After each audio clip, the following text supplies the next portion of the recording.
I'm your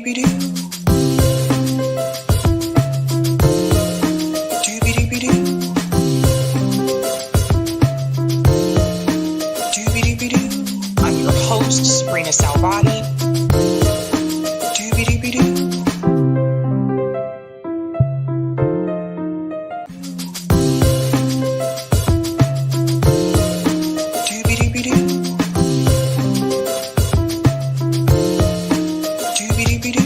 I'm your host, sabrinasalvati.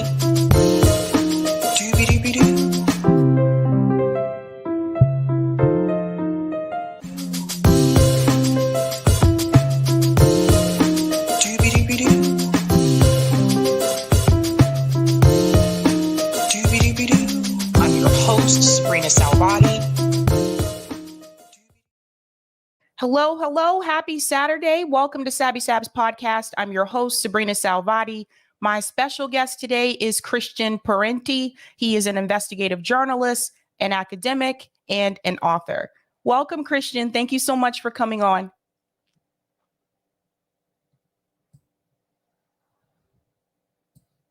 Uh-oh, I think you froze. Yeah, let me tell me he froze. So 1 second, guys. Hello. There you go. All right. They got unstable internet connection is what it said here. So hopefully that keeps happening. I'll have to move. Okay. All right. So, Christian, you wrote an article recently. I wanted to get into this called How the Lockdowns Primed the Current Financial Crisis. And it goes on to say the lockdowns and the stimulus required to keep the economy alive helped drive inflation. Then the Fed jacked up interest rates and all hell broke loose. So I want to get into this topic here. I live in Massachusetts. My state was locked down. So I did see a lot of businesses close during the lockdowns, and some of them closed permanently. Governor Baker at the time still said that he felt like that was the correct decision. I'm not sure how I feel about that because those businesses were not able to come back after they allowed businesses to reopen. So I want to get your take on this. When you talk about how these lockdowns actually drove the inflation, can we talk a little bit about that? Sure. I mean, something we should probably deal with is the legitimacy or the necessity of the lockdowns. But what I argued in that article for the gray zone was that, I just showed, the facts, which are that the amount of debt that the government takes on during the lockdowns was unprecedented. It was enormous. In the second quarter of 2020, the federal government took on $3 trillion in debt. And then during the rest of the pandemic, so that's the opening of the pandemic, then it takes on almost another $1 trillion. So what happens with the Federal Reserve's balance sheet, which is one way of sort of determining the level of support that the government is giving the economy. The Federal Reserve, prior to the crisis of 2008, had less than $1 trillion on its balance sheet. With the crisis of 2008, the collapse of the international banking system, the de facto nationalization of the American banking system, and then quantitative easing, which involved the Federal Reserve, which just electronically creates money. It's government controlled, but it's an independent central bank, and it has essentially an electronic checkbook. And it started going into the markets and buying up corporate debt, buying up corporate assets. This is a way of injecting money into corporations that would otherwise be failing. In some extreme cases, you have what are called zombie corporations, like JCPenney's. This is a company that probably shouldn't even exist anymore, but it's sort of like a Ponzi scheme. They keep issuing debt to pay off their old debt, and during quantitative easing, the Federal Reserve is buying up enormous amounts of this corporate debt. So its balance sheet goes up to, eventually goes up to about 4.5%. By 2014, it has reached, sorry, not 4.5%, but 4.5 trillion. It has reached at 2014, $4.5 trillion from less than $1 trillion. And a lot of this is the Federal Reserve printing this money and then going in to the markets and buying corporate bonds, buying assets of all sorts to prop up the value of companies, right? At the same time, the government is issuing debt. And the way the federal government issues debt is that the Treasury Department sells bonds. It basically says, who will lend us money? Here's a legal contract that says if you give me $100 today in 2 years, if it's a 2-year treasury, or 10 years, or whatever, we'll give you $105 back, right? The $5, 5% interest a year, whatever. And the Federal Reserve is one of the customers that will buy those government bonds. So that's when people talk about how like the government printing money. I mean, that's what the government does. The Treasury Department is it issues debt, and then the central bank buys a lot of it. So what happened during the pandemic was precisely that. Treasury issues a lot of debt, and the Federal Reserve buys the vast majority of it. So anyway, as part of the bailout from 2008, the Federal Reserve's balance sheet goes up to $4.5 trillion, but it's coming down, starting at plateaus in 2014, and it begins to come down in 2018, and it goes down to, I think it's 3.7 trillion from 4.5 trillion at the beginning of the pandemic. So it's on its way down. The Federal Reserve is unwinding all of this debt that it has taken on. It's letting the private sector kind of stand on its own 2 feet again. Then what happens with the lockdowns is that the Federal Reserve's balance sheet goes straight up. I mean, the proverbial line, the actual line on the graph goes straight up during the second quarter of 2020, and $3 trillion are added. So it almost doubles its balance sheet. And then for the rest of the pandemic, as I said, another $1 trillion is added, and it tops out at almost $9 billion. It's now coming down from that. So all of that money is pushed into the economy. All that purchasing power is pushed into the economy because of the lockdowns. And the lockdowns, I think, were a total overreaction. And, we knew they were going to be destructive on many levels.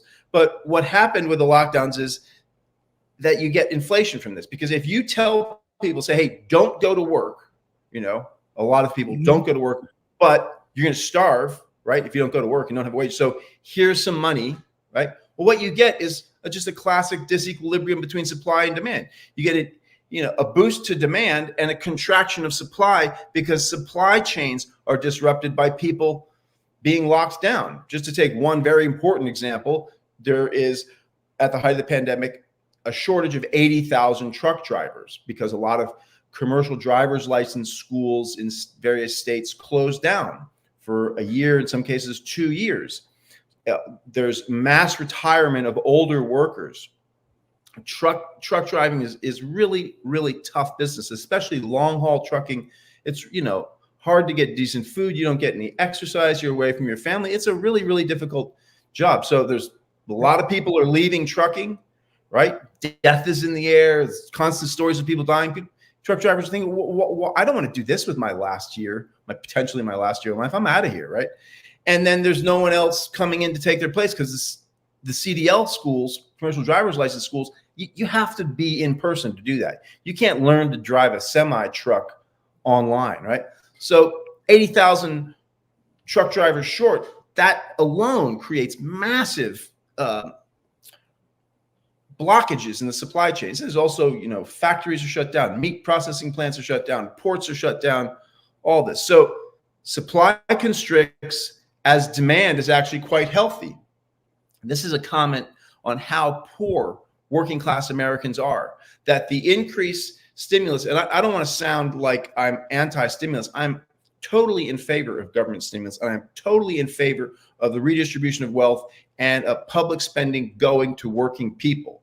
But it is going to lead to inflation if at the same time you are shutting down the economy due to overreacting to a disease. So you actually saw the personal savings rate in the US go up by 8% because people are so poor that having a longer duration of unemployment and then an extra $600 on unemployment plus these two sort of one-off stimulus checks, it actually made a huge difference to people. So writ large across the economy, there's actually quite a a boom in consumption. Then you throw in the Paycheck Protection Program, the Providers Relief Fund, $178 billion to keep the hospitals going. Businesses have lots of money. All this money is going into banks. And long story short, with the constriction of supply and an increased purchasing power, you get inflation.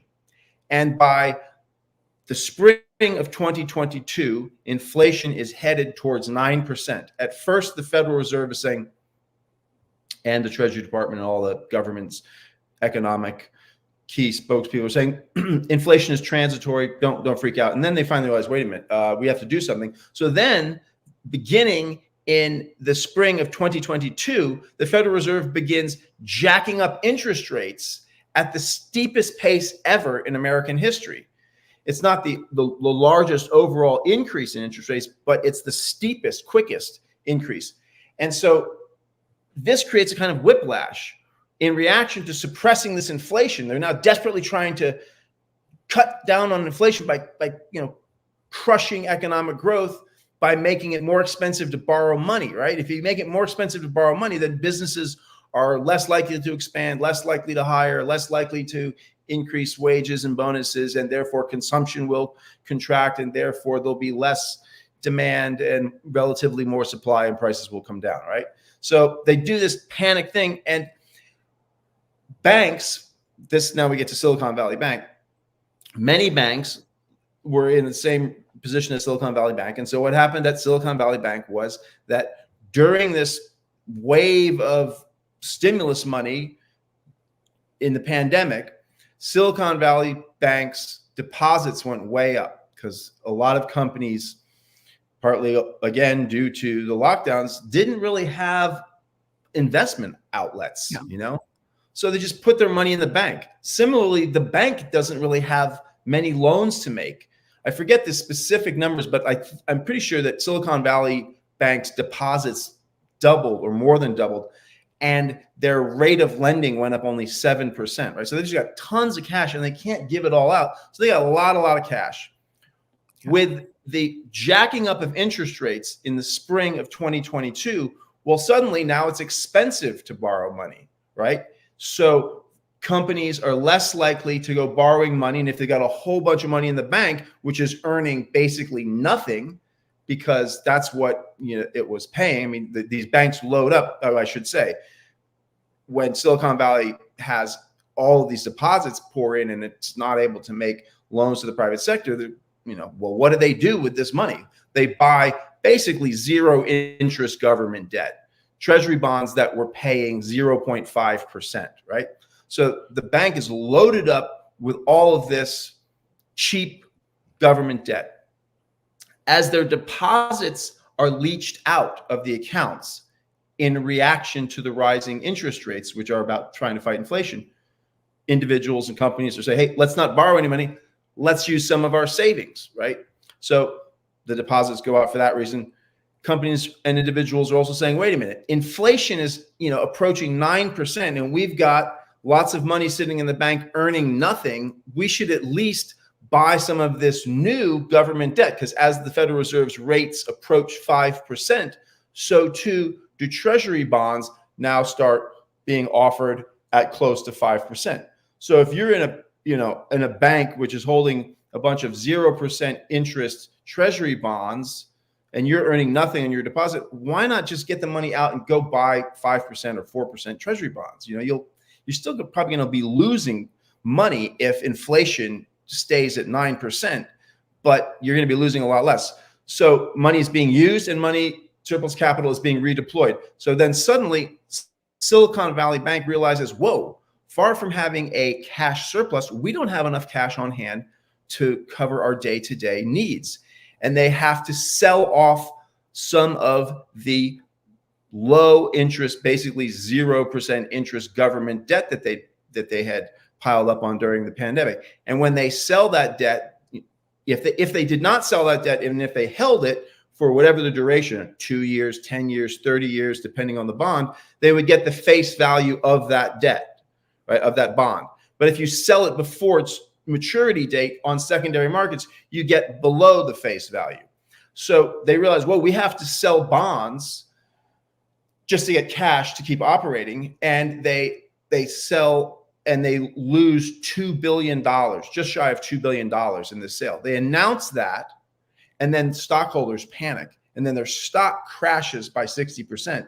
And then all of these depositors who are quite reckless and really quite arrogant startup firms and tech founders, some of them fabulously wealthy, like Peter Thiel, it turned out had $50 billion uninsured in one of these bank accounts.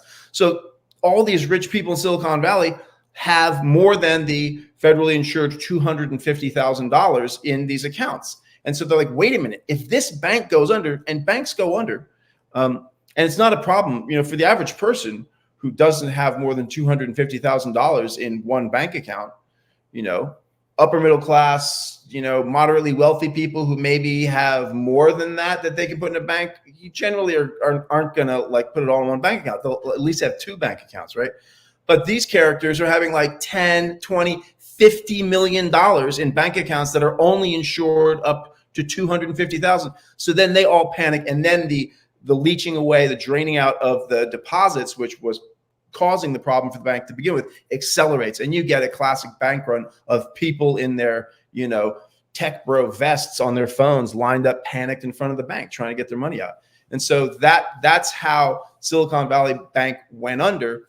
And the role of the pandemic, or specifically the lockdown, is central in that story, because the whole trajectory was, for the macroeconomic trajectory for the economy, was that buildup of Federal Reserve, of debt on the Federal Reserve's balance sheet was coming down. It was headed, it had plateaued, and it was now coming down, right? And it's the lockdowns that caused that to go in the opposite direction and double, right? And then you get this whipsaw of like all of the, because as the balance sheet doubles, as the government is printing and borrowing money, right? That means interest rates go really, really low. That helps create inflation. To fight inflation, interest rates go up. In the face of rising interest rates, all these institutions want to dump the old cheap debt, which they do. And the more they dump, the lower the purchasing price of this on secondary markets. The lower the price, the more they have to dump. So it's, it's the sort of 1-2 punch of it is that the lockdowns plus stimulus create inflation. And going with inflation is all this cheap debt. In response to inflation, interest rates go up. As interest rates go up, there's new, more valuable debt, and there's a panic to get rid of the old debt. Does that make Christian, sense? what would you, it does. I want to play devil's advocate just a little bit. What would you say to those like Professor Richard Wolff, who says that it's because of price gouging? What would you say to people who are using?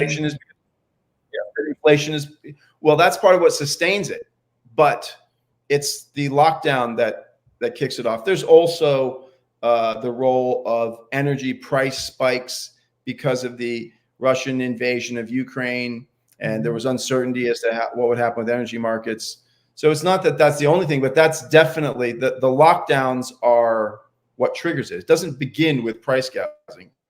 It begins with this enormous $3 trillion stimulus amidst this supply chain wrecking lockdowns. How do you think countries like New Zealand, for example, they actually shut down for, I believe it was about a month, told everyone to stay at home, but they still paid them. They paid everybody there. How do you think they were able to handle this differently than the United States? Like, they were still able to pay everyone there.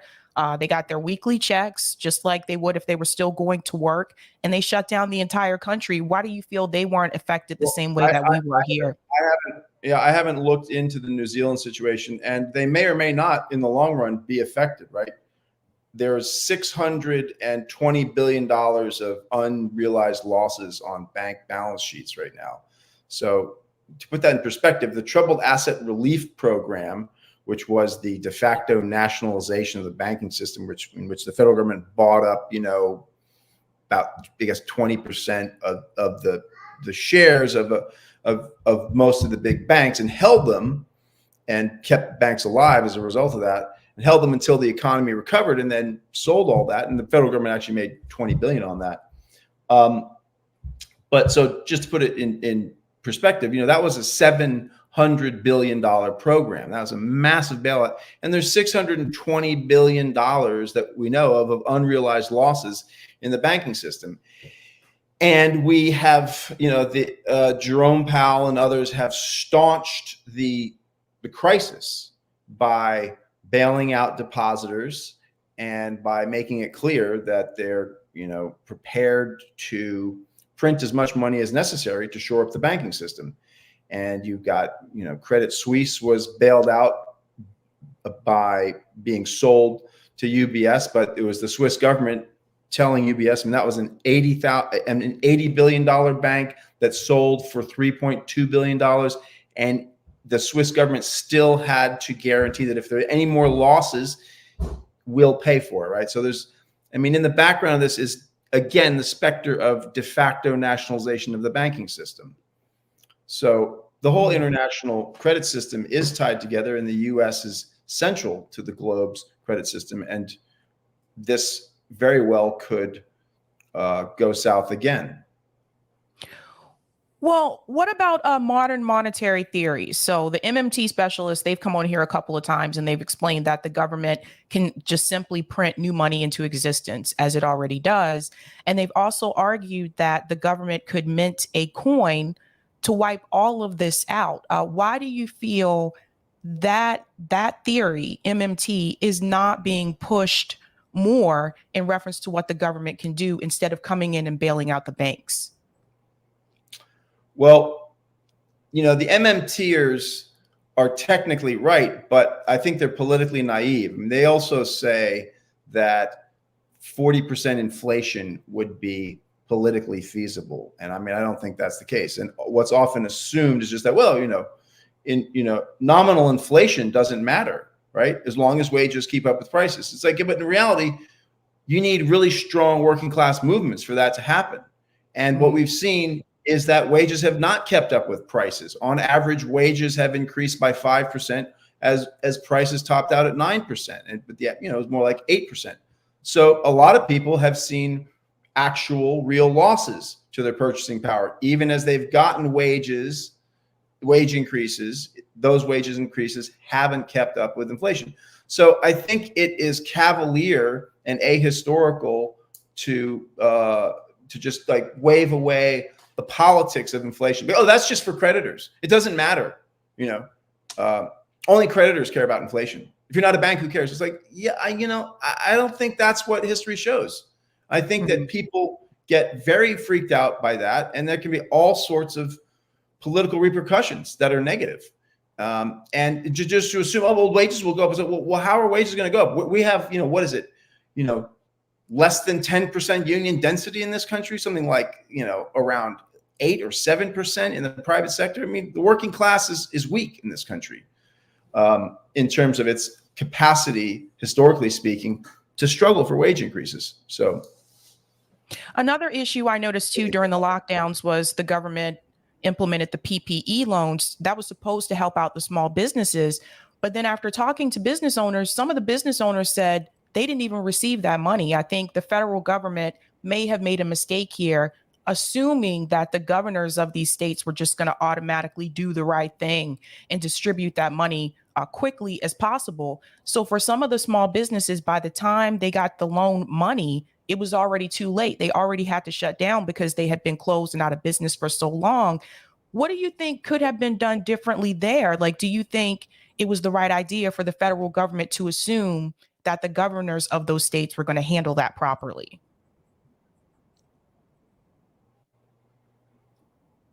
Oh, I think you froze. You're kind of breaking up there. Uh-oh. He'll be back. I think his internet's a little unstable. All right, there you go. There we go. I lost you for a second. The PPE loan. So, well, some of that, a lot. I mean, a lot of businesses did get it. And was there corruption? Yeah, there's been massive corruption. There's whole, special units in the FBI to look into this stuff now. But I mean, I think the deeper question is, was the lockdown necessary? Were the lockdowns necessary? Now, if you just say, okay, lockdowns were necessary, in that case, it's like, then you had to do this kind of stuff. This is what had to be done. Like, as I said earlier, I'm not against stimulus and public spending at all, or against government debt. But the lockdowns weren't necessary, and the lockdowns were incredibly destructive. And people knew that going into it, and they warned about it, and people were censored. Okay. And this is something that the left is not capable of dealing with, because it sided with this overreaction. It went all in for this insanity. And many leftists don't even know how ill-informed they are, because it is only now coming out how intense the censorship was of voices on social media who dissented from the official line. So we did not have an open, fully informed conversation about what the consequences of these lockdowns would be for children, for economic development in the global South, for small businesses. We could go on and on and on. And those who tried to bring it up were censored. Their stories could not be circulated, et cetera, right? Why? I'm sure there are many of your listeners who are stuck in March 2020, right? And that they think, I went outside today, I saw a couple of people in masks, right? There are people who are like still totally, in my opinion, out of their minds with fear about this disease. Now, I was totally freaked out at first as well. And because I was so scared, I read diligently. And the first randomly controlled study of the real infection fatality rate came out of Iceland. And it found that, okay, COVID is a serious disease, but it's not what Niall Ferguson at Imperial College London, the infamous modeler who got mad cow completely wrong and is, a professional doomsayer. His model said that it was going to be, I think it was 3 to 3.5% infection fatality rate, right? The real infection fatality rate at the peak with the original Wuhan strain, which was the most deadly, was 0.3%, something like that. John Ioannidis of Stanford, who is a leading epidemiologist, not a fringe character, and who was viciously censored, mocked, dismissed, has done and was doing studies all along. He's done more recent studies that puts the infection fatality rate basically in neck and neck with the flu, right? So if we had been able to have these conversations, we realized early on, and we did realize early on, because when I read that Iceland study, I was like, oh, wow, we dodged a bullet. Now the New York Times is going to have a big think piece about this, and we're going to have a whole conversation. This is going to start, unwinding. And I can tell my wife, who was worried that these lockdowns are going to go on and on, I can say, see, dear, I don't know why you were doubting Joe Biden and, or rather Anthony Fauci, but then that didn't happen. It's because the whole thing got politicized, right? From both sides. You had in March 2020, in early March 2020, I think it's March 9th or March 11th, I forget exactly the date. Bill de Blasio, mayor of New York, then is telling people, look, if you get this disease and you're under age 50, it's nothing to worry about. It's the flu. We're not going to close schools. 2 weeks later, he closes the schools. What happens in late March is politicization. Trump is beginning to help politicize this. There's a kind of grassroots movement of small business people pushing back against the lockdowns. There's a bunch of right-wing kind of dark money going into that from the DeVos family. Kind of the donors trust scene is supporting these movements. You got protests at 35 state capitals and some really shocking images of armed men, threatening governors and stuff like that. And amidst all that, in late March, Trump says, I want the economy to be open by Easter. And at that point, it was like, gloves come off, it was on. He was basically like, okay, he threw down the gauntlet and said, Democrats, you guys want to own the lockdowns? Fine. We'll own the reopening. And he gambled that the virus was going to burn out in the summer. And obviously it didn't. It kept coming back. And that miscalculation on his part was part of why he lost the election, I think. And I think the Democrats and liberals and progressives in general were like, this time we finally got him. It didn't work with Hollywood Access. It didn't work with every other thing. It's like, this time he's really messed up. This time we're going to get him. And they did. And so it was like, on the left, there was no room for thinking about this at all. So I think that's what happened. And so there was no discussion about, wait a minute, is this really necessary? What are we doing? And, the learning loss for children is horrible. You weren't even allowed to point out the fact that many hospitals were empty. I remember my own disbelief in late March, early April. A good friend of mine was at that time working for SEIU in Michigan. And I called him up. I was like, how are things going? And he was like, well, in Detroit, we can't even get PPE for our members. But in Western and Northern Michigan, we have numerous hospitals that are literally entirely empty except for their employees at night. There's like no one in there, right? And that alone has helped lead to a post-pandemic increase in all-cause mortality. There's a surge in cancer deaths. People were warning of that immediately. The Financial Times, before that moment of total politicization, early on had an article. It was, a write-up of some British study which said, we're going to have 18,000 extra deaths of cancer if these lockdowns go on for 6 months or whatever it was, right? And it's like, people were talking about it, but then once that politicization happened, it was like, shut up, do not question. And I remember my own shock at what my friend told me, but he's one of my best friends. I know he's not lying. And I would tell people this, and some close friends of mine just like rejected it, didn't want to deal with it, So a kind of mass psychosis set in, rooted in what? I don't know. Fear, rational fear misplaced, rational fear about how violent and unequal and out of control global capitalism is. I think that's what a lot of it is. And it cathected upon this, Yeah. So what I'm saying, long story short, is the lockdowns were a mistake. And we didn't get to have a public conversation about that. And one of the effects, along with surging cancer, along with incredible damage to student learning, is we've got this bubble and crash. Now it has been, the crisis has been staunched for the moment, but we're now, this is an established feature of neoliberalism that's not going to go away, which is this kind of de facto bailout Wall Street socialism that the whole thing depends on, right? Neoliberal, unregulated free market capitalism has a bailout problem, and the recklessness of the lockdowns plus stimulus brought that into focus again. Even in reference to the education piece, I was still working in higher ed at the time. There was this assumption, at least by state lawmakers, that every student had their own laptop at home and had a quiet remote space that they could go to for 8 hours, Monday through Friday. And that was not the reality. So student learning actually suffered, at least here in Massachusetts, during that time, because those lawmakers just had those unrealistic expectations. And so for those students that have to share a room with a brother or a sister, don't have their own laptop, they greatly struggled like during that time. But when I would tell people this, I felt like the left was very split over this issue, Christian. And I felt like it divided like friendships and spaces. And when I would explain this to people as someone who was an educator, they were just like, well, it's just foolish not to shut down. And I'm like, but why? Yeah. But why? Yeah. My mother-in-law is a school teacher in Eastern Kentucky. And same thing happened there, and it was like, she's like, this is crazy. Numerous of her kids didn't have internet connection. They don't have computers at home. And some of them, like, their parents don't even have smartphones, right?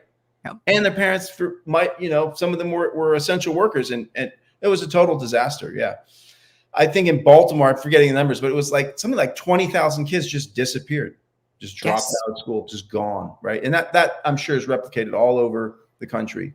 Yeah, and you weren't allowed to talk about it. And people, you were not allowed to do anything like a cost-benefit analysis, right? And I don't want to be calling people names when I say that there was a kind of hysteria, but what I mean is there was a kind of irrational fear took over. It's like, you're not allowed to do a cost-benefit analysis, but we're encouraged to do that all the time around everything. Why can't we do it on this? Why can't we say, is it really worth it to do it to these kids who the science increasingly shows aren't really that prone to being harmed by this, right? We now know there's like a 1,000% difference. Like if you're over 65, this is a really different disease. There are very serious risks, right?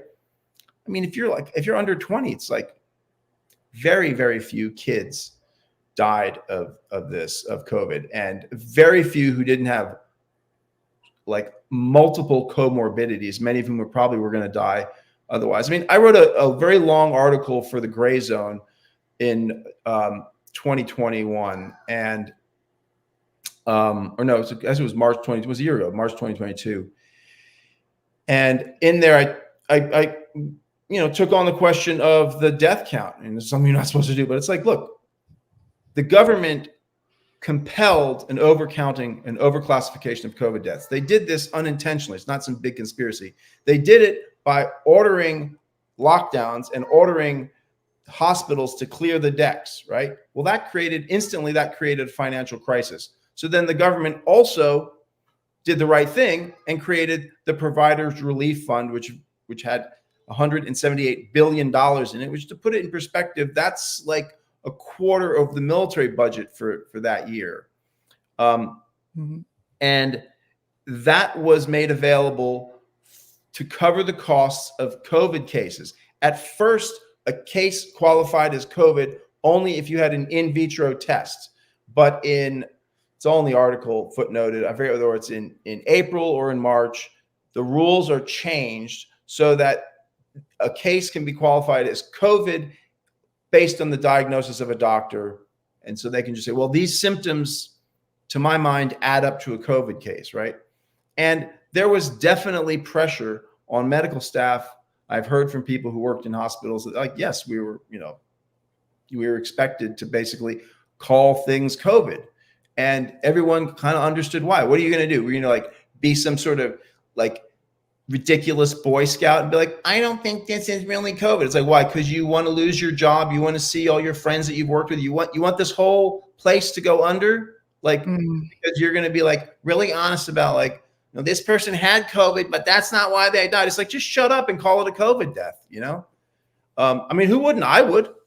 If I was a hospital administrator and it was like, okay, my choices are I can be like some, stick up the butt Boy Scout, or I can be like, lean into it. I mean, and the head of Al Cesar, is head of Health and Human Services. I mean, he said, our goal is to get the money from the Providers Relief Fund out the door as quickly as possible, right? They did not want hospitals to collapse. We have had a massive wave of closures, a trimming of our healthcare infrastructure in this country. And, it's dangerous to go any further. And so it was like, it's good that they saved the hospitals. So I'm not pathologizing the people who played along with that. That's what they had to do. And I'm not saying it was a conspiracy, but it's just like, it happened kind of organically. If you overreact and then you got to compensate, then you get an incentive structure to overcount COVID. So then the press runs with it. And then every,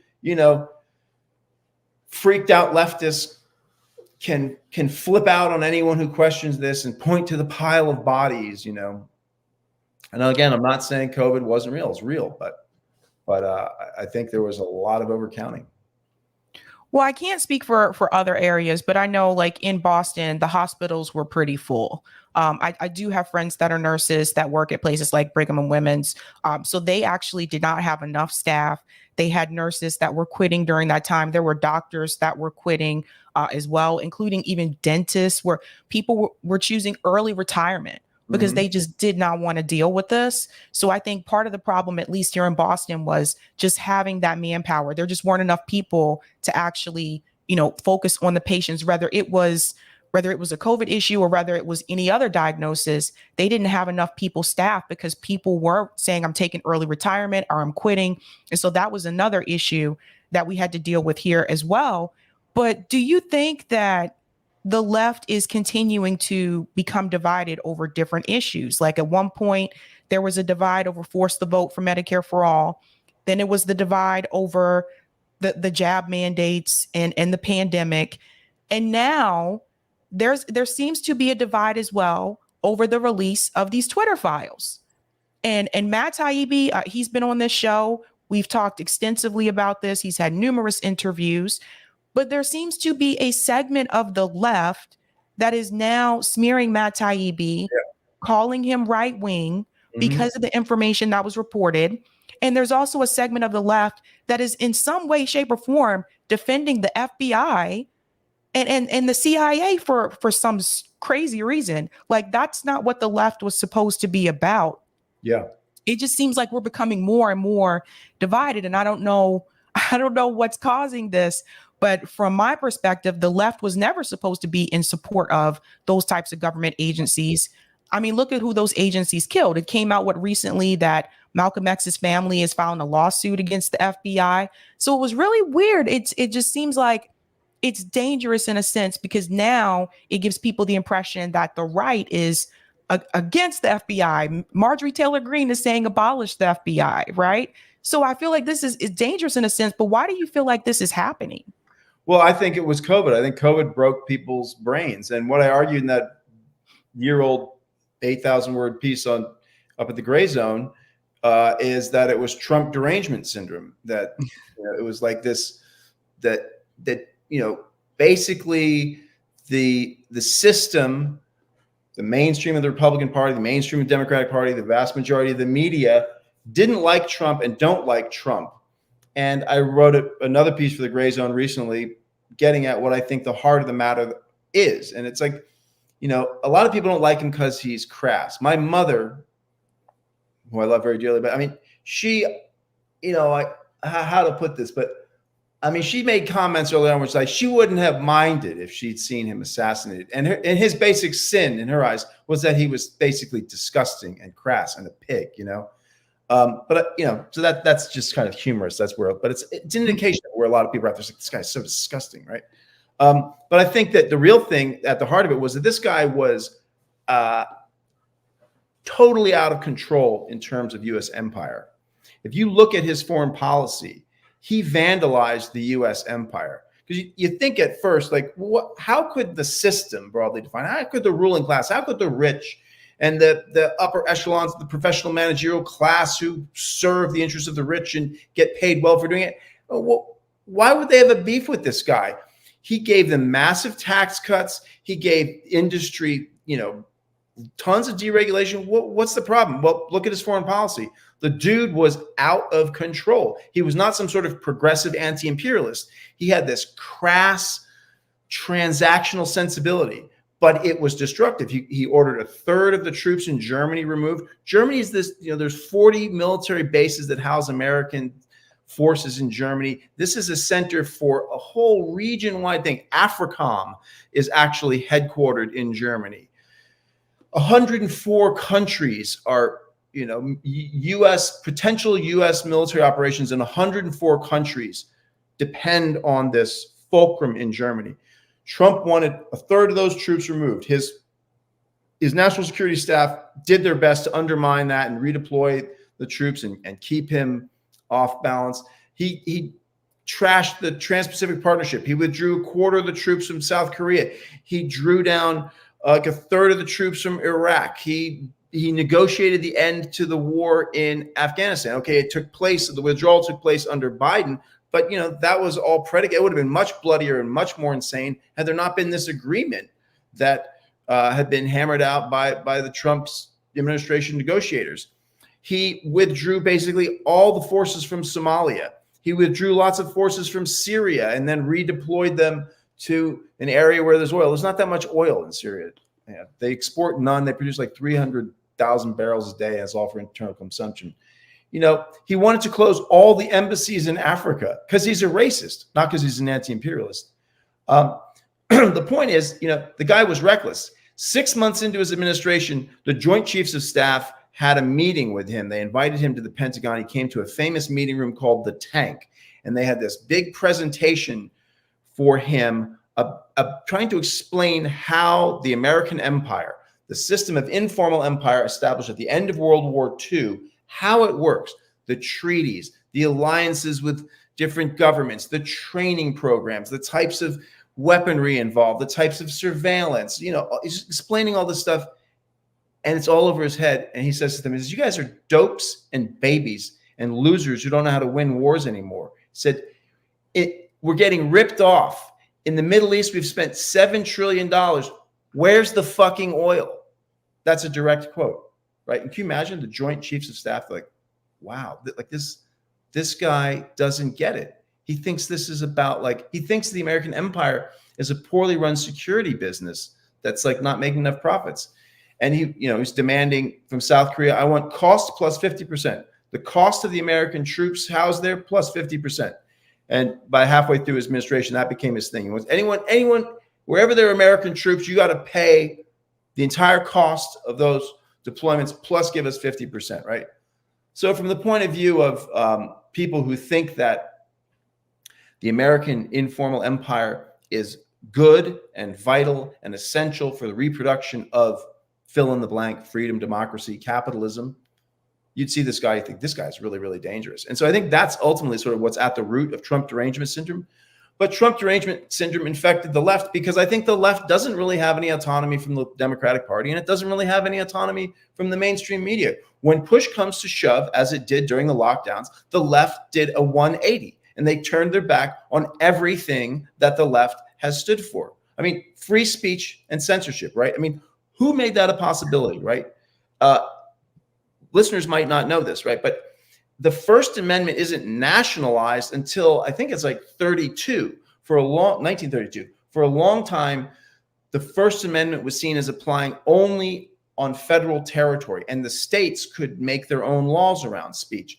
The way that the First Amendment was nationalized was through a series of political struggles, often bloody, that then involved court cases. And almost all of these were done by leftists, by anarchists, communists, socialists, trade unionists, right? So the American left is what delivered us free speech. And now the left has turned its back on free speech.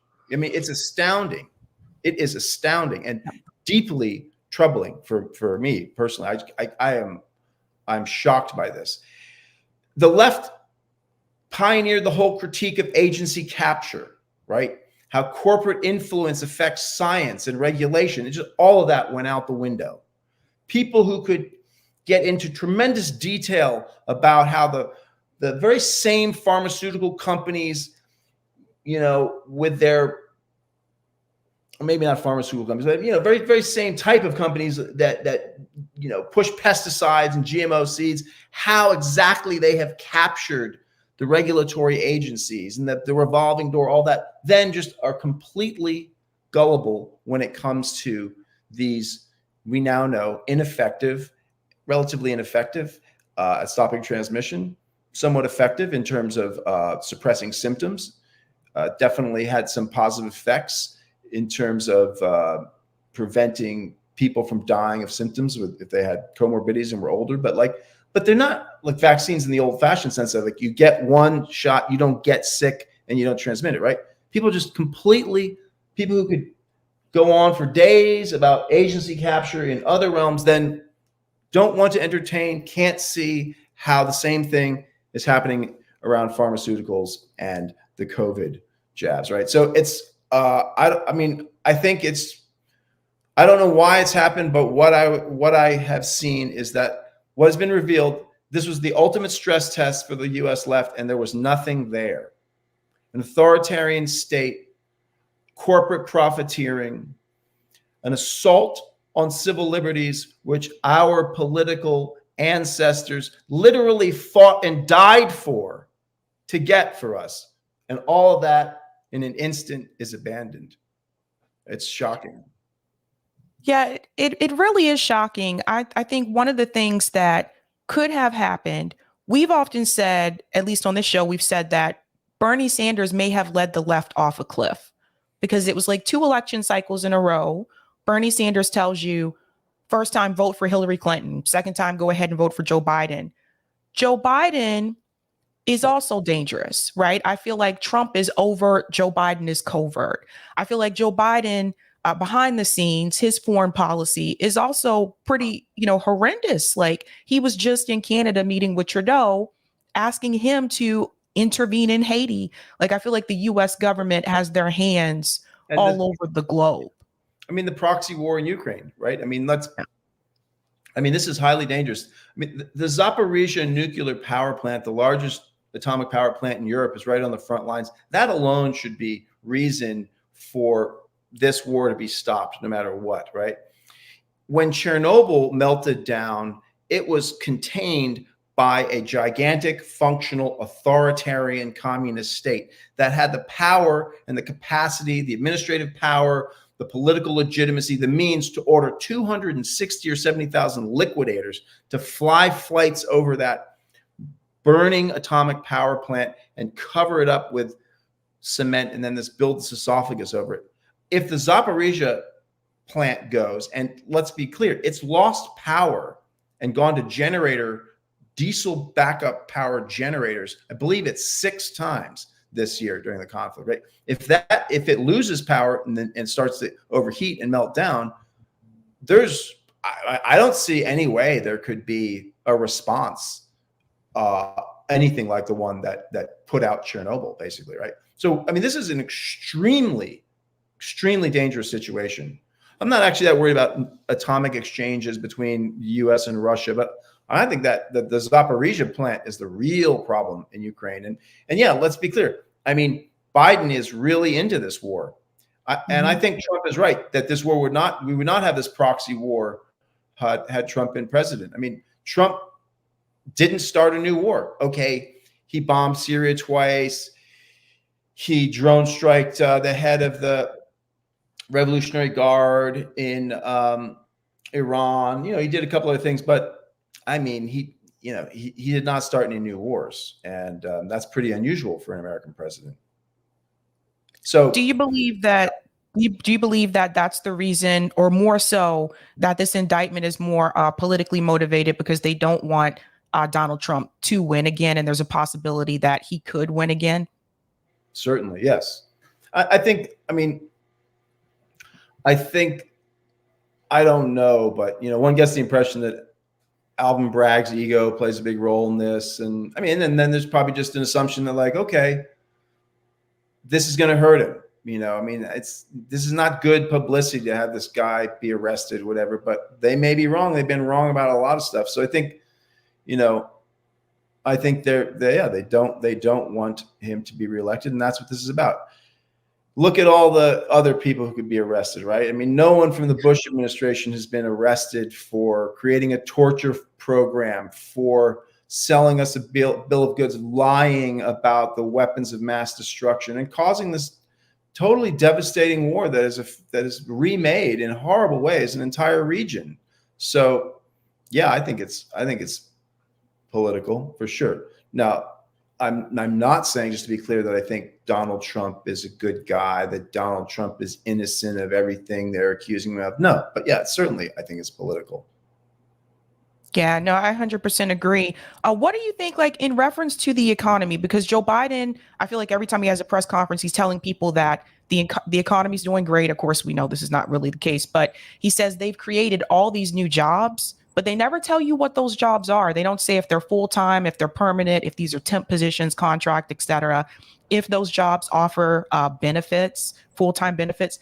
They're not really giving a lot of details and specifics. Yeah. If Joe Biden, so far, he has not announced he's definitely running for re-election. I think they're supposed to do that this month. If he does not run for re-election, I can't imagine that. I think he will, but whatever. Go on. Sorry. If he does not run for re-election, who do you think should run? And do you think they should run through the Democratic Party? Oh, man. I think you should run. That's what I think. I think, if you're into it. I don't know. I'm not. It's such a disaster. Pete Buttigieg. All these people. Oh, man. It's like, I don't know. I'm very demoralized and disillusioned with electoral politics, and I'm not thinking about it that much. I supported Bernie Sanders, and I was very disappointed about how that went, and the fact that he didn't extract more from Joe Biden. That he just, and same with Hillary Clinton, that he succumbed to the terror of the Republicans and just handed over his votes and all his power to them. So I don't know who should run, you know, and in a way, I think it doesn't matter that much. Of course, it does matter, but there's a way in which it doesn't matter that much. You know, you look at the presidency of Richard Nixon. Richard Nixon was actually a pretty progressive president in terms of some of his policy achievements. He wasn't a progressive person, and he wasn't a progressive president. He was a conservative, anti-Semitic, bigoted, right-wing Republican. But he was under a lot of pressure from the left globally and domestically. And as a result, he presided over the creation of the Environmental Protection Agency, over the Mine Safety Administration, the creation of OSHA. He experimented with universal basic income. He signed a ban on biological weapons. I mean, you know, it goes on and on, right? He took steps towards began to wind down the Vietnam War. I mean, that's sort of, he could have done that sooner, and he bombed the smithereens out of North Vietnam and while prolonging those negotiations. So I wouldn't put that in that category of his accomplishments. But the point being that, you know, I mean, Richard Nixon did some really progressive things, not because he was progressive, but because there were movements that were like, you've got to do something about this, you know, just to take the environmental stuff, right? I mean, part of what creating the EPA was about, which cost a lot of money for American industry to clean up their act. They did not want to do that. It was expensive. It cut into their bottom line. Part of why he did that was because there was enormous pressure about how filthy the environment was.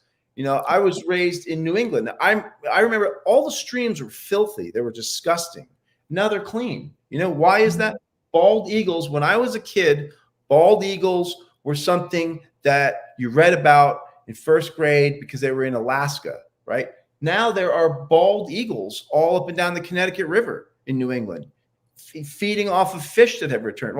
Why is that? That's because of the laws that the EPA was created to enforce. The Clean Water Act, the Endangered Species Act, you know, all those laws that Republicans rail against, you know, they're not exaggerating. Some of these Republicans, like the incredible imposition of these laws, is like they're really powerful laws. They're great laws, you know. Unfortunately, they're just not enforced vigorously enough. But so Nixon enabled all that to happen, not because he was a good guy, not because he was progressive, but because he was getting pressure from environmentalists, but also he was getting pressure on all fronts, and he could try and derail the class rebellion. I mean, there's massive wildcat strikes by labor in the late 60s and early 70s.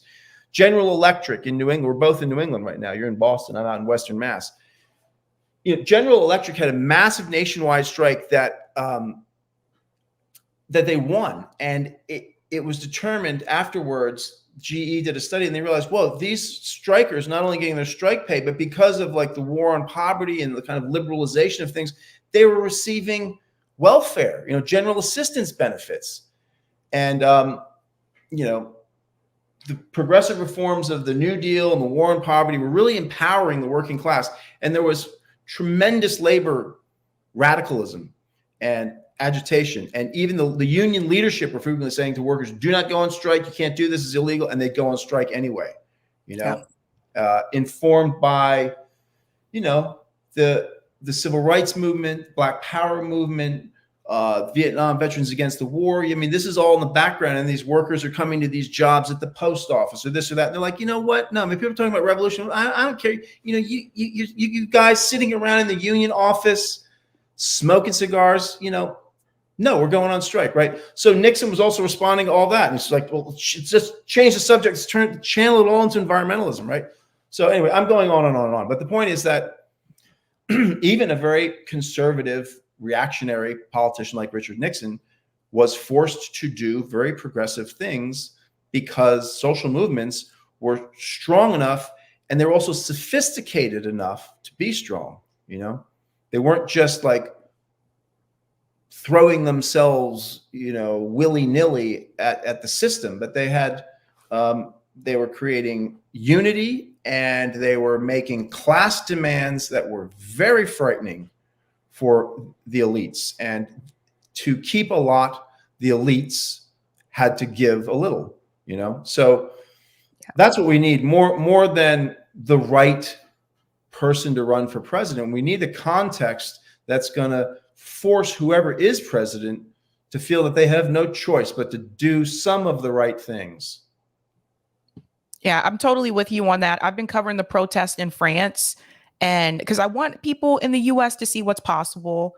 Mainstream media, when they cover it, they either in some way smear the protesters, like how dare they protest because the retirement age is going to be increased. But I've been covering it heavily here, and I just want American people to see, look, they have over 1 million people out in the street in France. This has been going on for days, and they have different unions that have come together. The railroad workers have come together. Even the firefighters have decided to join in. Like, this is huge. Like, in France, they don't put up with this. Yeah. Like, but I feel like we are a lot more propagandized in this country. And honestly, I think people are distracted. There's more people that care about the Kardashians and Netflix and chill than they care about fighting for like a class issue in this country. Yep. This is true. Yeah. The French working class, good stuff. And others, I mean, they also have different laws. Like we've got this, it's so hard to form unions here, but I don't know the exact details, but my understanding is that you don't really need many people to sign union cards in a French workplace before you get the union. Like, I think that like a minority of workers can unionize a workplace. So the late Bob Fitch was explaining all this to me right before he died, but he had worked in the labor movement, and he was saying, until we get laws like France, it's hopeless. It's like, it's not all about the culture. There's something different about the French. It's also the legal context empowers left institutions in a way that in this society, the legal context disempowers us. But yeah, it is heartening to look at the French. I remember when I was in graduate school in London, there was a lot of protests. I forget what they were about, but yeah, it was kind of eye-opening as an American, even someone coming from the left. But I think they were going to cut subsidies to the farmers in France. So they brought all their lambs to like the government palace and started cutting the throats of these lambs and throwing them on the steps. It's like, and the British were totally horrified. And as an American, I was like, whoa, that's horrible. It's like, the French, what do you think they do with the lambs anyway? And the British were importing fish for the first time, and the French truckers would like stop their trucks and just open the trucks, hijack their trucks, open the trucks, dump all the fish out onto the highway, be like, we don't want this British fish.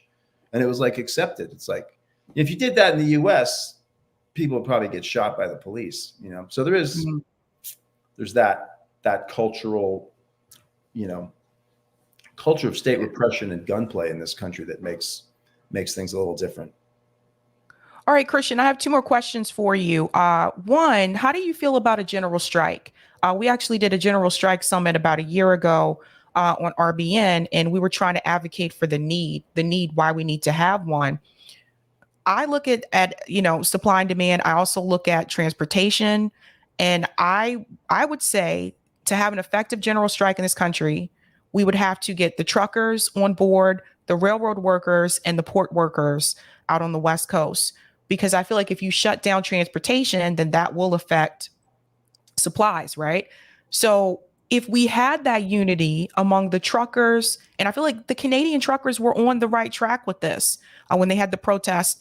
If you have the truckers, the railroad workers, and the port workers, I feel like that's your general strike. And you do so with a list of demands. And I feel like some of these demands that we had, like for progressive policies, if we were to implement that as a part of a general strike, maybe we could put pressure on those politicians in DC to pass some of these progressive policies. Like, I'm only seeing them pass on the state level. Like in Massachusetts, some of these things have already passed. Yeah.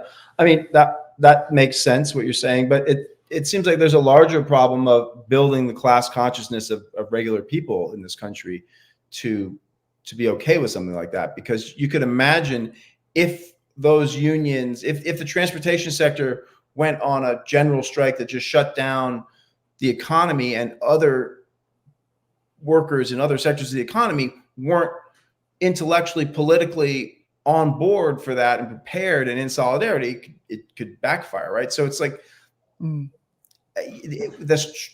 the strategy of what you're saying makes perfect sense, but it just seems to me like there's the deeper problem is building class consciousness, building unity. And I mean, the good news is we've got programs like yours and others that are doing that. So, but I feel like we've got a long road to go. And I mean, that gets back to the COVID 180. And so there's got to be some recovery from that. I think the left has to deal with the fact that it made serious mistakes in supporting the lockdowns and being so uncritical of all of the pandemic responses. And then, I think there's also, there's so much, there's so many problems. I don't know. I'm not a great, I'm not a scholar of social movements. I'm not a strategist, a great strategist.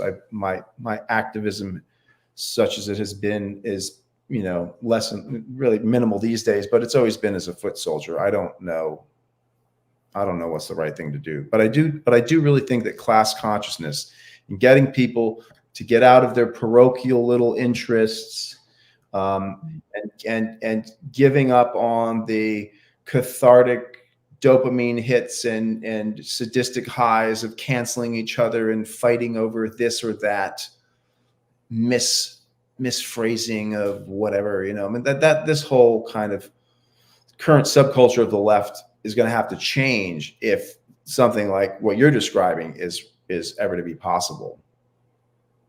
What advice would mass? That's all. Yeah.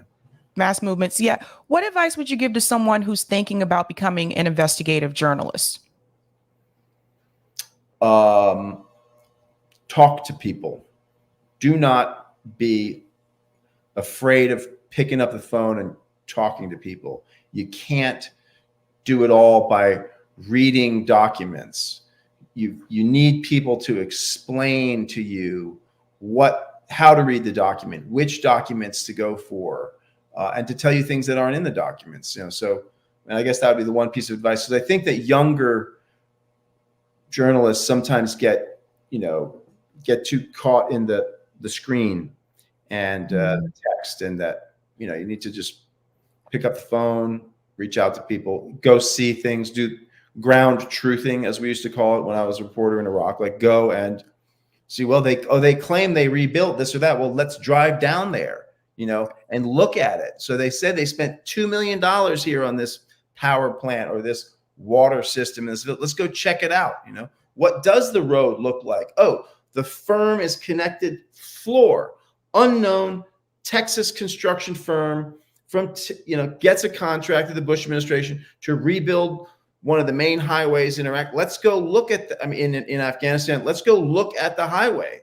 Is it falling apart after 3 months or isn't that? So that's another thing, right? Going and seeing, get outside and talk to people. I agree.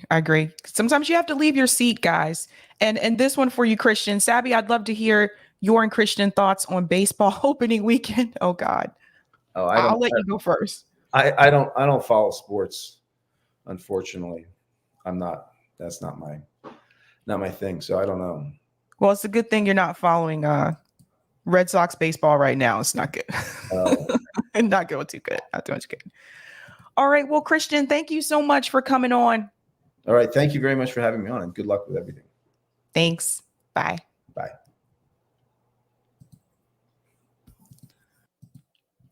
All right, guys.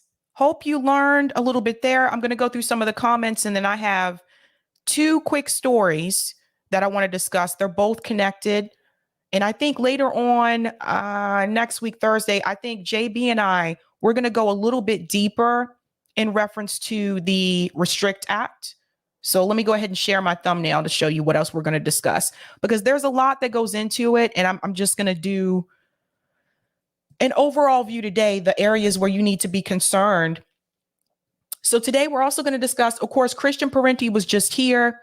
We're also going to discuss Russell Brand and Matt Taibbi censorship. That actually leads into the following story, which is the Restrict Act of 2023. This is a huge story, you guys, because this is not just a TikTok ban. And all of you need to see what is in this bill and why you should be concerned, right? So let me go ahead to the comments really quick. Thank you for the super chat, Graham. In terms of American empire, let's remember that virtually every empire in history collapsed due primarily to overexpansion. What if Trump was right? That's a good question. And thank you for the super chat, Elazar. The left has a hard time identifying as working class. That's a good point as well. Okay. We'll do patrons at the end. Let's go ahead and jump into this story with Matt Taibbi and Russell Brand. So Matt Taibbi had a discussion recently with Russell Brand. I believe this is only on Rumble. I did not find this on his YouTube channel. I think it's only on Rumble. Of course, they talked about the Twitter file hearing that Matt Taibbi had and the way that he was treated during that hearing. But they also started to dive into what the government actually wants you to hear. And they also started to dive into the danger that is coming in reference to censorship, and that will lead us into this Restrict Act. So let's go ahead and get started here. It presents itself as an objective and investigative process when in fact it's a propagandist and condemnatory process that's in a sense designed to help us reach the favorable conclusions that it has already predetermined, as evidenced by the use of the phrases like spoon-fed and cherry-picked. They already have an agenda. They don't listen to you. They smear rather than investigate. And I suppose this must be happening continually elsewhere and is symptomatic of a deeper malaise that won't be as easy to observe elsewhere.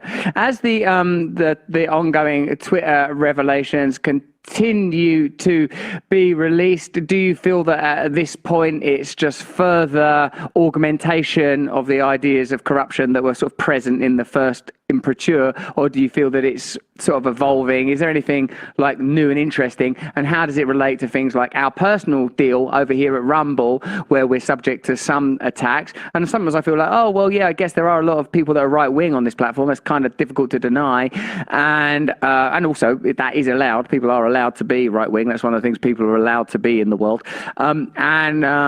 And what do you think about the sort of TikTok congressional hearings? And because they seem to also be sort of like an odd combination of utterly inept and biased and corrupt, because all the things that are being alleged of TikTok are applicable with the American state's relationship with US social media sites.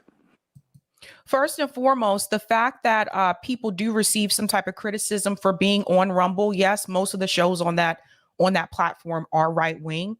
But what we should be asking ourselves is, why is it that a platform that is majority right wing, why are they the ones that are allowing these hosts to talk about some of the topics that we cannot discuss on YouTube? That's the question that people should be asking, and not smearing people simply just for being on that platform. That's my take. Yeah, I mean, we are still finding stuff that speaks directly to all the things that you're talking about. For instance, we found a whole bunch of communications just recently about in preparation for a hubbub they were all having at the Aspen Institute in 2021, where they were discussing ideas like the Restrict Act, which is being proposed for, in response to TikTok. There's, I guess, the European Digital Services Act, or whatever they call it, that they're thinking about for the EU. All the ideas in both of these bills are sort of wish lists that have been passed around in this community for a long time. The governments want absolute, full and complete access to all data that these platforms provide. And then they want a couple of other things that are really important. They want to have the authority to come in and moderate, or at least be part of the process of moderation. And they also want for people who are called like trusted flaggers. That's how it's described in the European law. They want those folks to have access to these platforms as well. And that, what they mean by that are these sort of outside quasi-governmental agencies who tell these platforms what they can and cannot print about things like vaccine safety, right? And then we found out more about that, where they're openly talking about censoring true information. So yeah, we're still finding out a lot of stuff about this, and I think there is more to find, unfortunately, which is kind of disturbing. I've not heard. Let's just pause this part here because I do want to add something in reference to what Matt just said there. Basically, what they want to do, regardless if the information that you're receiving is true or not, if they don't like the truth, they will censor that as well. And they're really clever about it. They will describe it as misinformation, whatever that is nowadays, right? But the reality is there are inconvenient truths. And anything that is an inconvenient truth that doesn't go with the narrative that the State Department has established, they will try to censor it or censor you or cancel it altogether. That is why you see people like Russell Brand, Kim Iverson, Glenn Greenwald going on to these alternative platforms like Rumble, because yes, they can discuss some of these issues at great length and detail on Rumble and not so much on YouTube. Also, not so much on Twitter or Facebook, to be honest with you. So that is the problem. Now, is this to say that they're never going to come after Rumble? Don't know. Can't say that. You see what's happening right now with TikTok. But this Restrict Act bill is incredibly dangerous, whether you use TikTok or not. That's the troublesome part. The US government wants to be in your home. They want to intervene in your daily life. Essentially, they want to establish a surveillance state. That is what this is really about. They want to see what you're doing. They want to see what you're saying. They want to see who you're talking to, who you're not talking to. They want to control your life. A maxim more disturbing lately than a trusted flagger. If someone comes to me claiming that they're a trusted flagger, I think I'd be more at ease with someone who announced themselves as a paedophile. It just sounds like a disturbing thing to call yourself or to set Absolutely. up. Yeah, no, I mean, but that's in there. That's in the Digital Services Act. If you look at the bill, there's a whole list of things that would apply to the various different types of companies, and one of them is sort of access for trusted flaggers. Twitter has its own language that's similar to that. They have people they call trusted partners who determine for them, who are allowed to make determinations about content, or whose determinations they will take seriously. So yeah, I mean, this is all it's straight out of 1984. All this.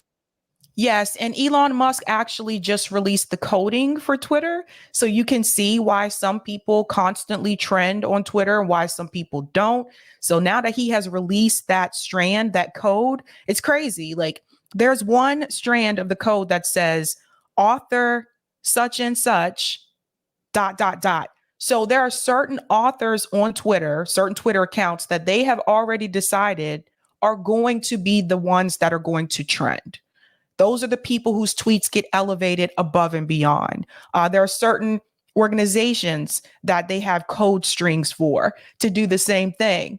So it's all controlled behind the scenes, right? So if someone is trending and you see this person trending every week, chances are there may be a code for them to do so.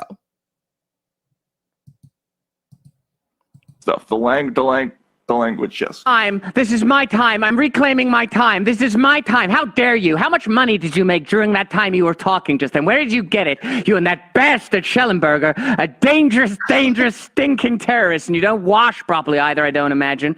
Matt, Thanks. It's good fun, wasn't it? I said I was going to do it at the beginning of the show, and then I thought I'm not going to do it because I respect Matt too much. But then I thought, no, it will be funny, so I did do it. That was my process. But hey, the EU apparently are introducing legislation that means that what was covert is now becoming sort of overt, where they're sort of saying platforms like Rumble, we're just going to shut them down and ban them from EU states, which doesn't include Britain anymore, as a matter of fact. So, to hell with them. But it's interesting, isn't it, that they are essentially just going to legislate against free speech because they have to. And one of the ways they can do that is saying that free speech is a code for racism or hate speech or whatever. And of course, there is such a thing as racism and hate speech. But what we continually say is we want to use these platforms to tell the truth and attack powerful institutions, and also to have the ability to speculate and have fun and joke and all those kind of things, but not really to hurt people. I hate the idea that someone would be hurt as a result of my words. So what do you think? Do you think, Matt, that we're going to see more and more overt legislation and maneuvering to shut down the ability to communicate openly in the way that these platforms facilitate? Absolutely. That's one of their primary goals, is to make it impossible for people to have unfettered communication. If you look at the Digital Services Act, it's a lot like the recommendations of the Aspen Institute, and it's got a lot in common with the Restrict Act here in the States. Yep. When you look at the sections about giving the government access to data, what they really mean by that is they want everything, every kind of content that's created on the platform has to be done in a format that can be algorithmically searched. So even video, or if you have something, a conversational platform, they have to be able to automatically generate a transcript quickly, so that whatever AI they're attaching to surveil and monitor people has to be able to look out for keywords quickly. And it's funny, we did a thing about this thing called the Virality Project, and they were upset. One of the things they were upset about when they were reviewing COVID information was that a worldwide freedom rally that was held last year, I think, or 2 years ago in Europe, had been organized on Telegram, where they couldn't search it, where they didn't know it was coming. And so that's part of their thinking. We don't want any more of those spaces where we can't search. We want everything searchable, and we want it instantly searchable. Okay, that piece right there is very, very important. When you think about some of these apps like Telegram, a lot of people, or some people, are saying, let's migrate from Twitter over to Telegram, right? Because they're not really keeping an eye on that, at least not for now, right? They really do not, and by they, I mean the US government, they really do not want us to be on these apps that they cannot see what's going on and they can't search it, or there is no algorithm. They really do not want that. So apps like Telegram, they kind of see as a threat, right? Some people mention Discord. I have seen censorship on Discord, by the way, so I'm not quite sure if that is one I would recommend per se, but this speaks to a larger issue in reference to censorship, because we are moving on to this Restrict Act, which I hope more people will talk about this. This is very scary. So first, I want to show you a quick summary of the bill and show you who actually introduced the bill here. The Restrict Act, S686. This is introduced by Senator Warner and Mark R. I don't know why they didn't put Mark's full name out. These are the ones who have introduced the bill, but there's also people like Kirsten Gillibrand, who's also signed on to this bill. It has bipartisan support. Now, quick summary here. Restricting the emergence of security threats that risk Information and Communications Technology Act, or the Restrict Act. Make this bigger. Their font is so tiny. This bill requires federal actions to identify and mitigate foreign threats to information and communications technology, products and services. It also establishes civil and criminal penalties for violation under this bill. This should concern every single one of you. Civil and criminal penalties for violations under this bill. They're actually trying to make it legal for them to arrest people who do not comply with the technology policies for this bill. Specifically, the Department of Commerce must identify, deter, disrupt, prevent, prohibit, investigate, and mitigate transactions involving ICT products and services. One, in which any foreign adversary, such as China, has any interest, and two, that pose a undue or unacceptable risk to U.S. national security or the safety of U.S. persons. Now, I just highlight here, that could be anything. That could be anything, right? Additionally, Commerce must identify and refer to the president any covered holding, stock, or security that poses an undue or unacceptable risk to U.S. national security or the security and safety of U.S. persons.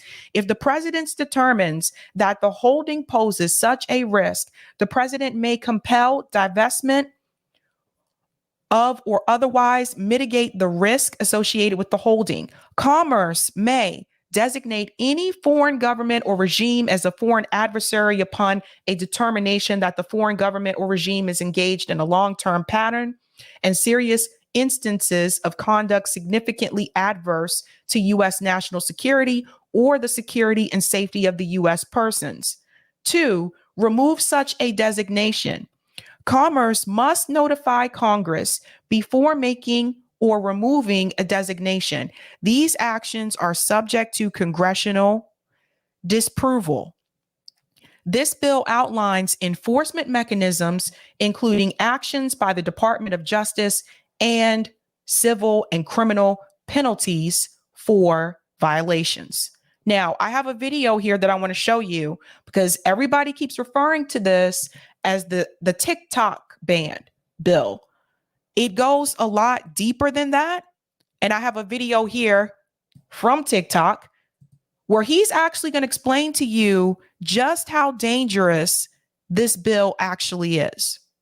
How we use the internet is about to fundamentally change forever, and it's terrifying. This is Bill S686, also known as the Restrict Bill. You'll probably know it as the TikTok ban bill, but it does so much more than just that.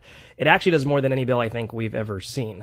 I encourage everyone to read it by going here and clicking the text tab, but here are the main takeaways. Foreign adversaries can change by definition, but a few are already listed. They are the People's Republic of China, including Hong Kong, Special Administration Region, the Republic of Cuba, the Islamic Republic of Iran, the Democratic People's Republic of Korea, and of course, the Russian Federation and Venezuela under the regime of Nicolas Maduro Moros. I hope I pronounced that correctly, but these definitions can change at any time. The bill covers hardware technology like modems, routers, and home cameras, and virtual tech like VPNs. And I have to pause here.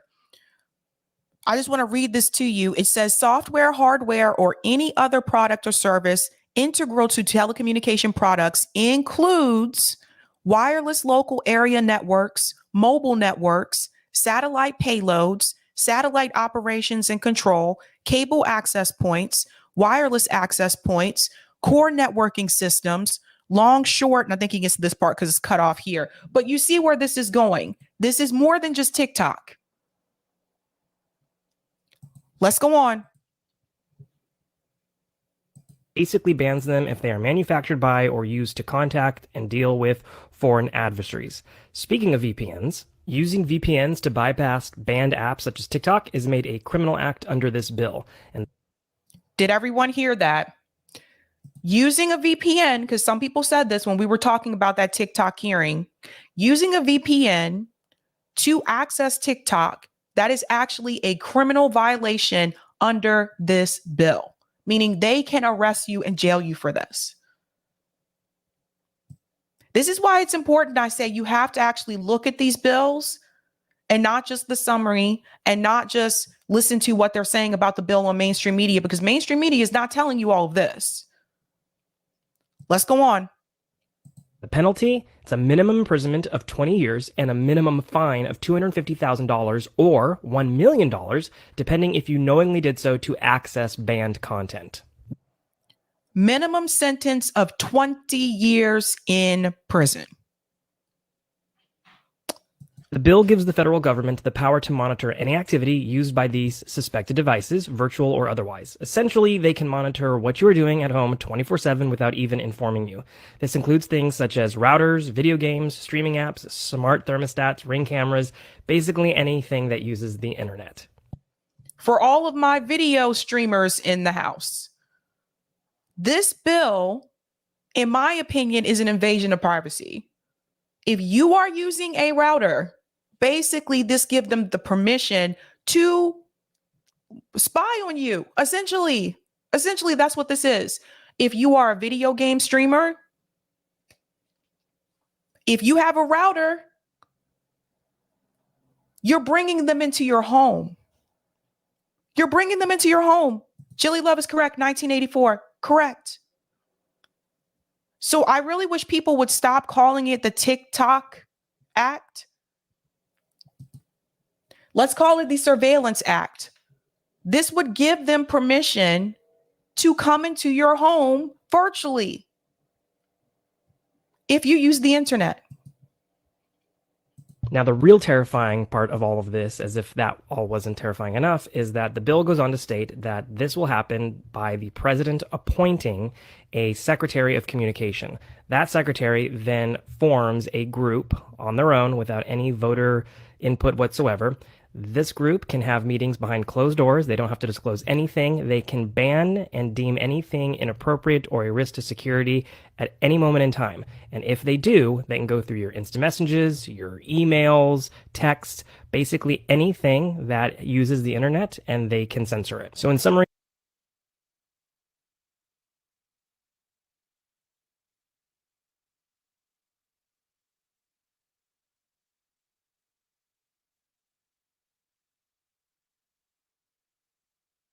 this bill can effectively ban anything the government deems inappropriate extremely quickly without warning. The ramifications of this range from breaking up mass. Oh, sorry. I realized I was muted. Let me take that back. I want you to hear the part again about the emails. Here we go. Group can have meetings behind closed doors. They don't have to disclose anything. They can ban and deem anything inappropriate or a risk to security at any moment in time. And if they do, they can go through your instant messages, your emails, text, basically anything that uses the internet, and they can censor it. So in summary, do you want the United States government going through your text messages? Do you want the United States government going through your emails? Do you want the United States government in your home? This bill gives them the permission to do that. So for all the people cheering this on, please let them know. Please make them very aware. Let's finish up here. this bill can effectively ban anything the government deems inappropriate extremely quickly without warning. The ramifications of this range from breaking up mass communication methods to even watching the cameras in your home, aka spying on you. It really is that bad, and I am not speaking in hyperbole. Please contact your reps. I have a video on my TikTok ban playlist on how to find your representatives and tell them if they vote for this, you will support their opponents in their next primary.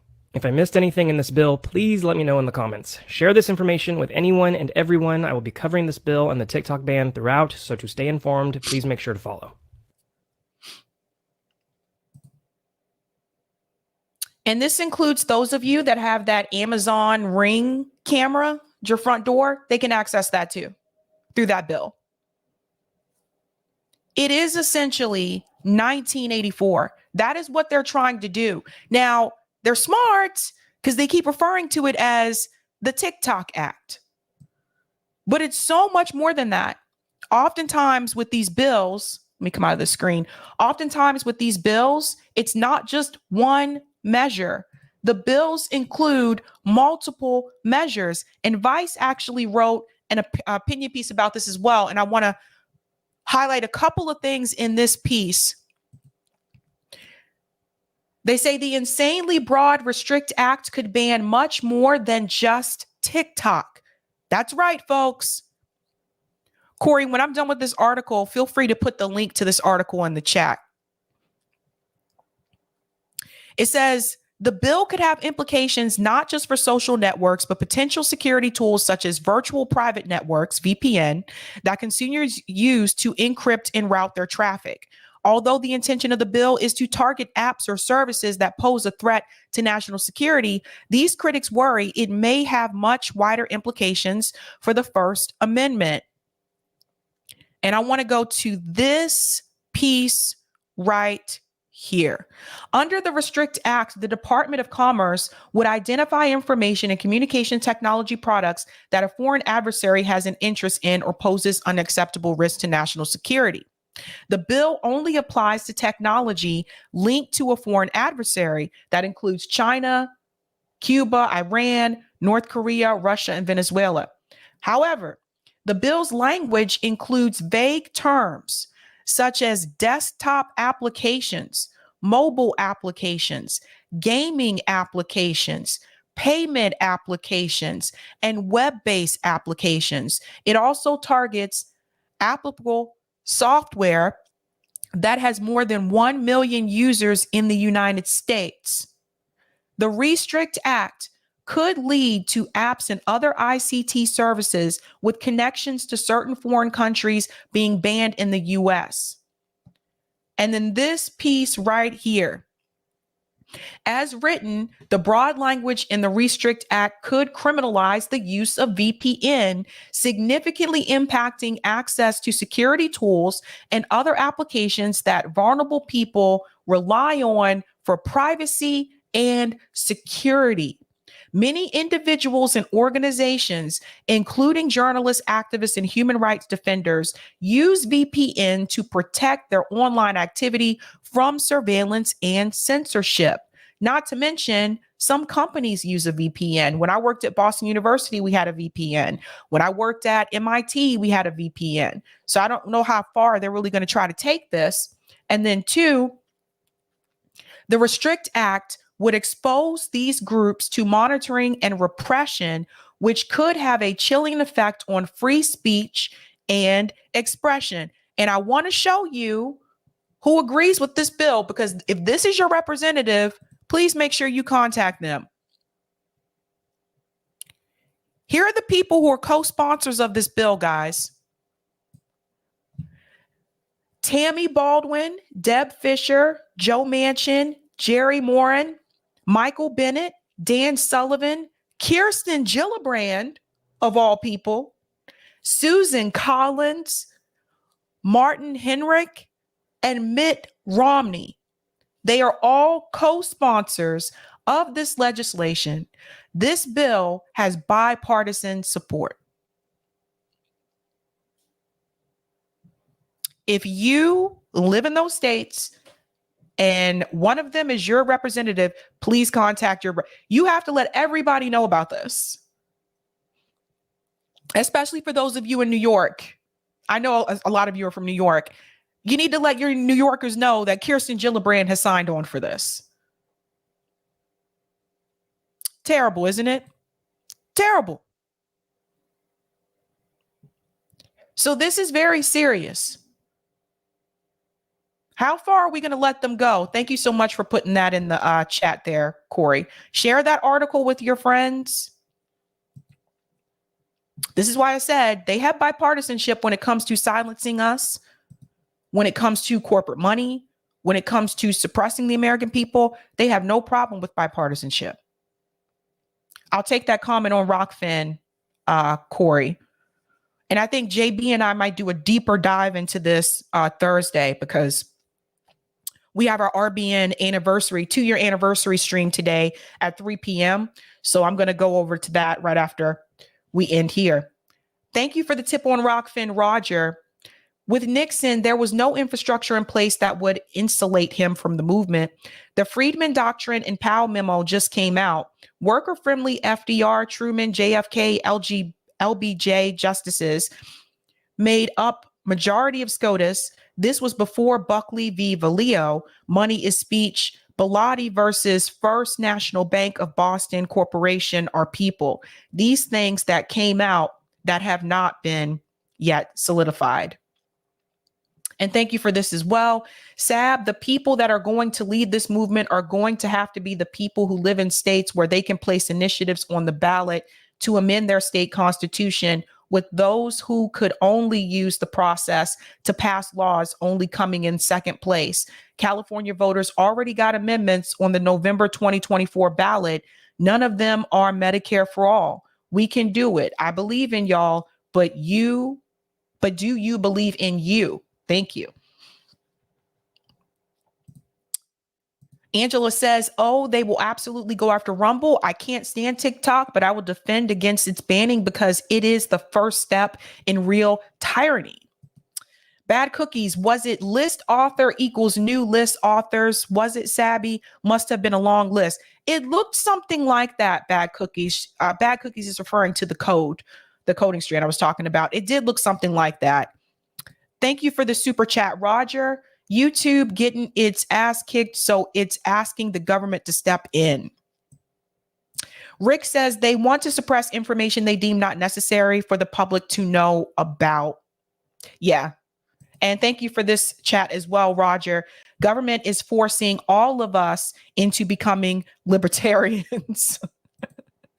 Oh boy. Yeah. Share that information, guys. People need to know about that. It's not just about TikTok. Okay, I do want to shout out patrons before we head out. Thank you guys so much, those of you who are Sabby patrons, for your support. If you're interested in being a Sabby patron, I have 5 categories: members, Sabbies, Sabsters, Sabinators, and of course, the ultimate. All of their names are listed here. Thank you guys so much. Really do appreciate that. That does go a long way. You can also see their names scrolling across the bottom of the screen. And a huge shout out to a new Sabby patron over here. We call them newbies. Let's give it up for Mia Saunders. Thank you so much. Okay. That's the show, guys. I know it's weird seeing me on a Saturday, but that is the show. Please share that information about the Restrict Act. That needs to be shared, as many times as possible on social media. People really need to see what this is about. Because I don't know about you. I don't want the government in my house. Okay? All right. All right, guys. Thank you so much for tuning in at 3 p.m. Eastern time today. Come on over to RBN. We're having our 2-year anniversary celebration. So come check that out. I'll be there for at least an hour. And then I actually have a birthday thing I have to go to as well today. So definitely check that out, guys. Thank you so much for hanging out with me. If you haven't done so, hit that like button. If you're new, don't forget to subscribe. I'll be back live tomorrow. We have a panel and I have 2 news stories. Other than that, how do we do this? Have a good night. Keep up the fight.